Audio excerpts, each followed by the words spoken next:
Maaari mo bang muna ng ating panalangin?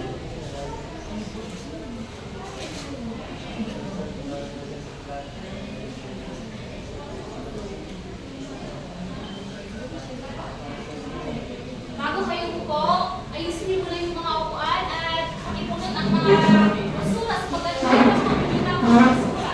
Upang sa ganon ay maging maayos ang ating talakayan. Yun pa,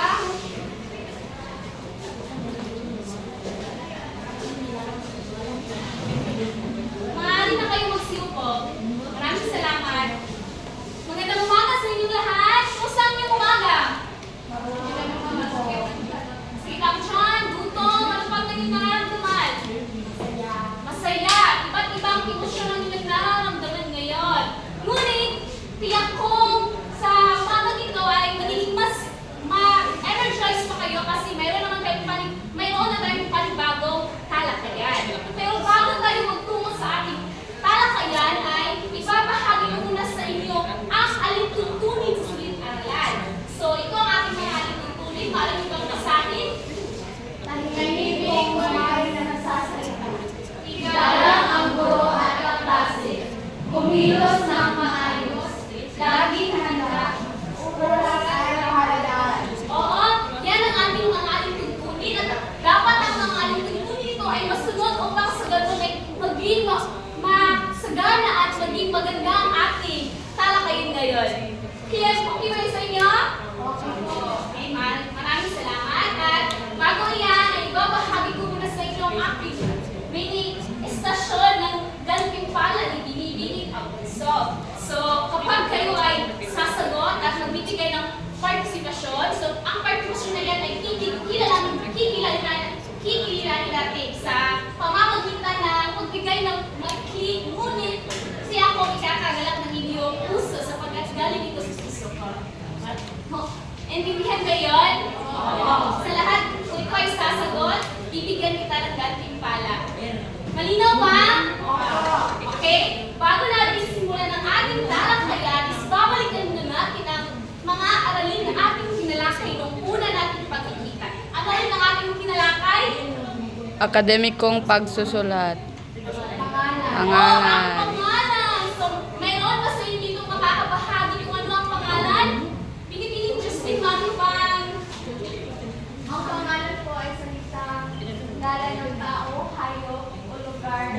Pwede rin pangyayari. Mahusay! Kaya bigyan natin siya boom, pasabog clap. Alam niyo ba yung boom, pasabog clap? Ganito lang yan, oh.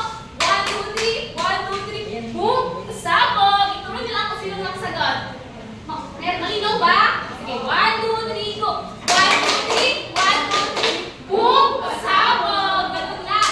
At dahil dyan, mayroon kang gantimpala galing kay Binibining Abuso. Ito yan, pag kayo ay sasagot, mayroon kayong munting gantimpala galing sa akin. Maraming salamat sa iyong partisipasyon. Kaya ngayon, ay nakalimutan kong ikaw natin sa Dili. Ako pala sa Binibining Abuso, mga mag-aaral sa baitang ito.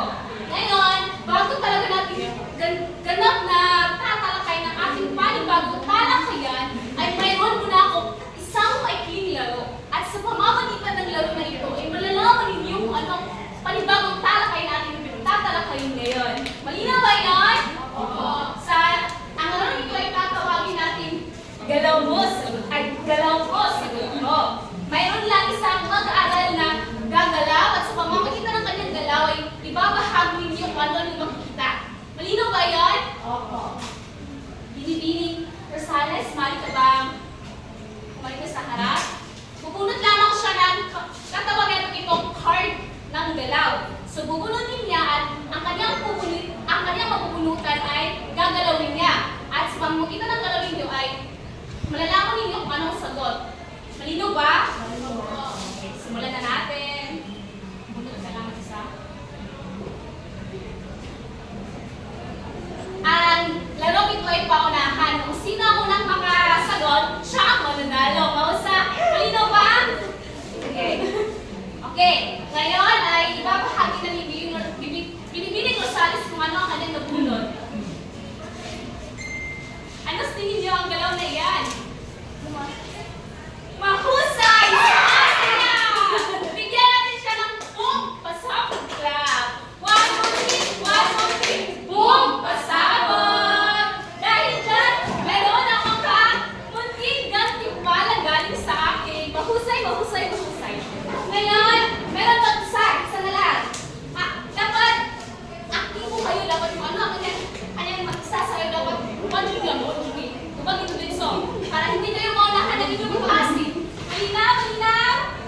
Yes po.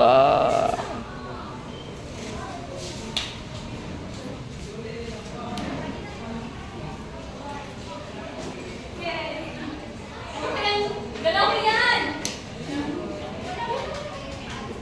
Sabihin niyo. Ikaw, ano? Tumalon. Mahusay! Tumalon! At dahil dyan, mayroon kang konting gantimpala sa akin. Maraming salamat. Maraming salamat ng Divini Rosales. At dahil dyan, mayroon kaling gantimpala galing sa akin. At dahil siya ang gumawa ng galaw, dalawang gantimpala ang bubuha niya. So po, maraming salamat.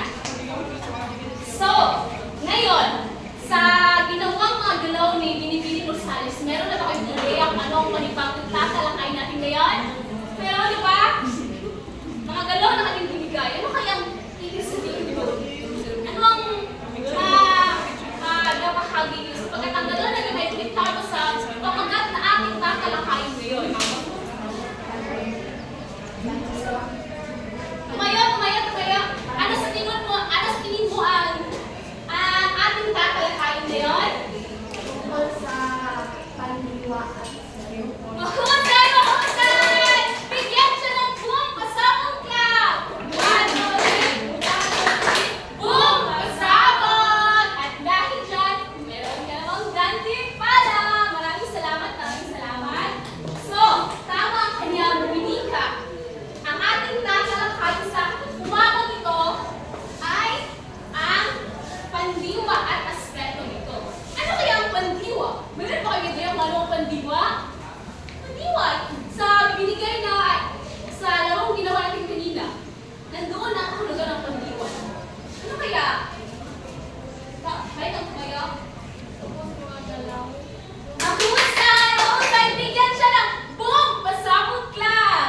1, 2, 3, 1, 2, 3, buong pasabog! At dahil dyan, meron kang gantimpala. Iba ito sapagkat ito ang kahulugan ng pandiwa at naibigay niya. So, dapat unique ang kanyang gantimpala. Kita. Maraming salamat. So, bago natin tatalakayin ang pandiwa at aspeto, ay ibabahagi ko muna sa inyo ang mga layunin natin sa umagang ito. Narinig niyo bang basahin ang ating mga layunin?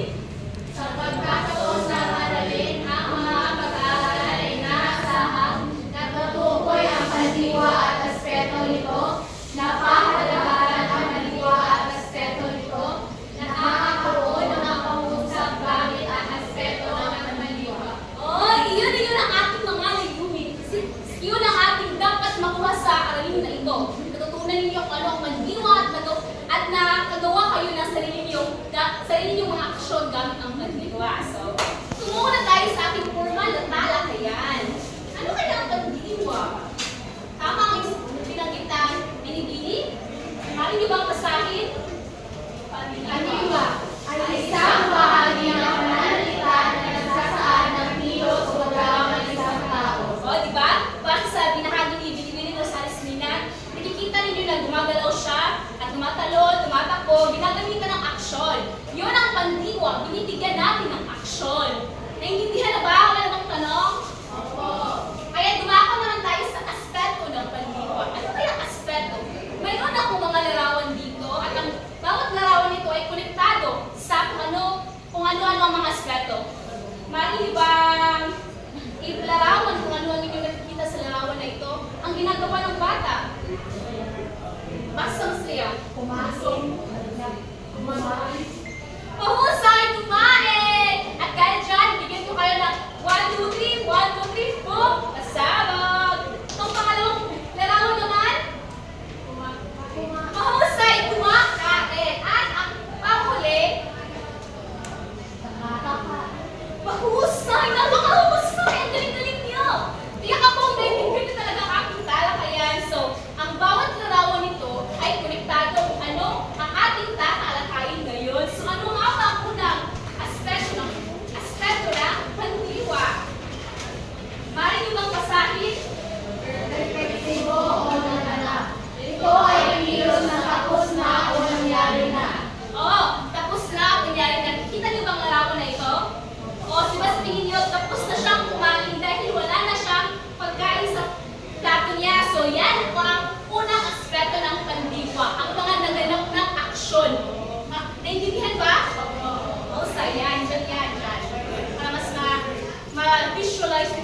pangyayari pa lamang.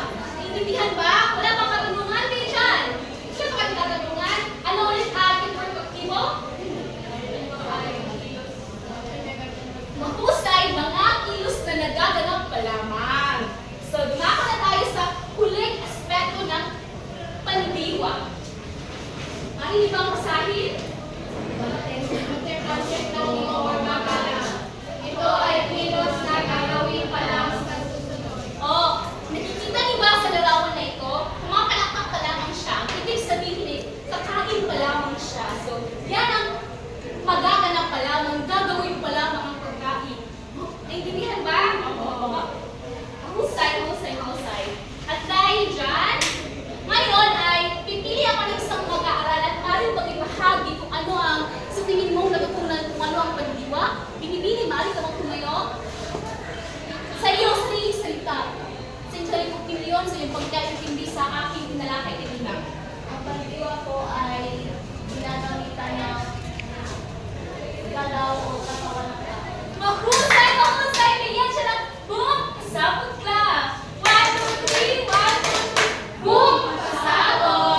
Maraming salamat! Ilan nga ba ang aspekto ng pandiwa? 3. Ano ito? Perpektibo o naganap, imperfektibo o nagaganap, kontemplatibo o magaganap. Sa inyong palagay, saan kaya natin gagamit ang pandiwa? Sa ating pang-araw-araw na buhay. Saan natin gagamit ang pandiwa? Ang pandiwa ay ginagamitan ng aksyon, mga galaw. So, saan kaya magagamit sa pang-araw-araw na buhay ang pandiwa? Meron ba kayong ideya? Binibini, meron ka bang ideya? Mahusay sa pang-araw-araw. Dahil sa ating pang-araw-araw ay lahat ng ating ginagawa ay binibigyan natin ng aksyon. Pag-gising natin, tatayo tayo, lalakad tayo, ipuso na ito atong mga higdaanan, di ba? Ginagamitan niya ng aksyon. Magpuan tayo, nunod-brush, tapos pagpunta tayo sa ating paralan ay lalakad tayo. At kapag naman ay tayo ay nandito na silitaran, tayo ay tumatawa, tayo ay sumusulat. Yan, dyan natin magagamit ang pandiwa. Ang pandiwa ay magagamit natin talaga sa pang-araw-araw. So, kung i-translate natin ang pandiwa sa Ingles na salita, ay ito ang, ano kaya ito? Verb, mahusay. Verb. Kung ang hulugan ng verb ay show action word, yun ang pandiwa, binibigyan ng kilos ng bawat